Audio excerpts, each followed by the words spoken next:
Indian ചരിത്രത്തിലെ ഏറ്റവും വലിയ രണ്ടാമത്തെ വിമാന ദുരന്തമായിരുന്നു നമ്മൾ അഹമ്മദാബാദിൽ കണ്ടത്.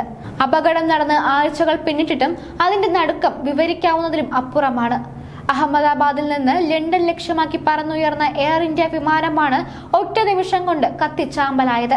ദുരന്തത്തിൽ ഒരാൾ അത്ഭുതകരമായി രക്ഷപ്പെടുകയും ബാക്കി മുഴുവൻ യാത്രക്കാരും മരണപ്പെടുകയും ചെയ്തു. ഇപ്പോഴിതാ ദുരന്തമുഖത്ത് നിന്ന് കണ്ടെടുത്ത വിമാനത്തിന്റെ ബ്ലാക്ക് ബോക്സ് മോശം അവസ്ഥയിലെന്ന് കണ്ടെത്തൽ. തകർന്നു വീണ എയർ ഇന്ത്യ ഫ്ലൈറ്റ് 171ന്റെ ബ്ലാക്ക് ബോക്സ് വിശകലനത്തിനായി US-ലേക്കോ ഫ്രാൻസിലേക്കോ അയക്കേണ്ടി വരുമെന്ന് അധികൃതർ പറയുന്നു. അപകട സ്ഥലത്ത് നിന്നും കണ്ടെടുത്ത ബ്ലാക്ക് ബോക്സ് മോശം അവസ്ഥയിലാണുള്ളത്.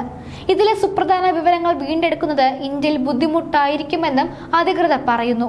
ഉപകരണങ്ങൾക്ക് സാരമായ കേടുപാടുകൾ സംഭവിക്കുന്ന സന്ദർഭങ്ങളിൽ ബ്ലാക്ക് ബോക്സ് ഡേറ്റ വീണ്ടെടുക്കുന്നതിന് ലോകത്തിലെ ഏറ്റവും സങ്കീർണമായ ചില ലാബുകൾ US-ലുണ്ട്.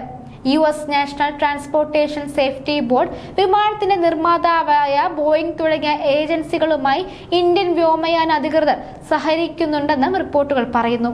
ഇനി എന്താണ് ബ്ലാക്ക് ബോക്സ്?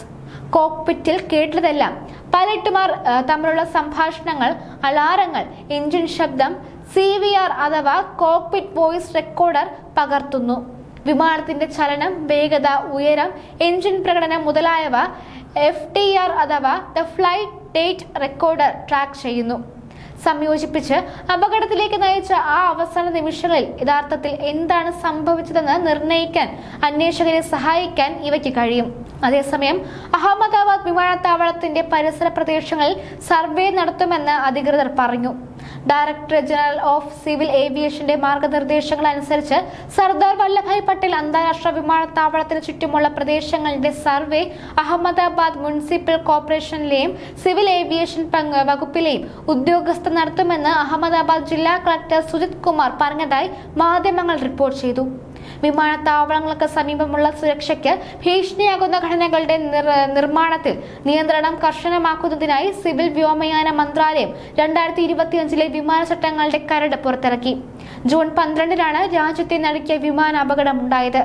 അഹമ്മദാബാദിൽ നിന്ന് ലണ്ടൻ ഗാറ്റ്വിക്കിലേക്ക് പോയ ബോയിങ് 7878 ഡ്രീം ലൈനർ വിമാനം പറന്നുയർന്ന നിമിഷങ്ങൾക്കകം തകർന്നു വീഴുകയായിരുന്നു. മേഘാനി നഗർ പ്രദേശത്ത് മെഡിക്കൽ വിദ്യാർത്ഥികൾ താമസിച്ചിരുന്ന ഹോസ്റ്റൽ സമുച്ചയത്തിലേക്കാണ് വിമാനം ഇടിച്ചു കയറിയത്. പറന്നുയർന്ന ഉടൻ തന്നെ പൈലറ്റ് അഹമ്മദാബാദിലെ എയർ ട്രാഫിക് കൺട്രോളിലേക്ക് മേഡേ കോൾ നൽകിയിരുന്നു. പിന്നാലെയാണ് വിമാനം തകർന്നത്. യാത്രക്കാരും ജീവനക്കാരും അടക്കം 242 പേരാണ് വിമാനത്തിലുണ്ടായിരുന്നത്. ഇതിൽ 241 പേരും കൊല്ലപ്പെട്ടു. വിമാനം ഇടിച്ചു കയറിയ BJ മെഡിക്കൽ കോളേജ് ഹോസ്റ്റലിലെ വിദ്യാർത്ഥികളും പ്രദേശവാസികളും അടക്കം 270 പേർ മരിച്ചതായാണ് സർക്കാർ കണക്കുകൾ.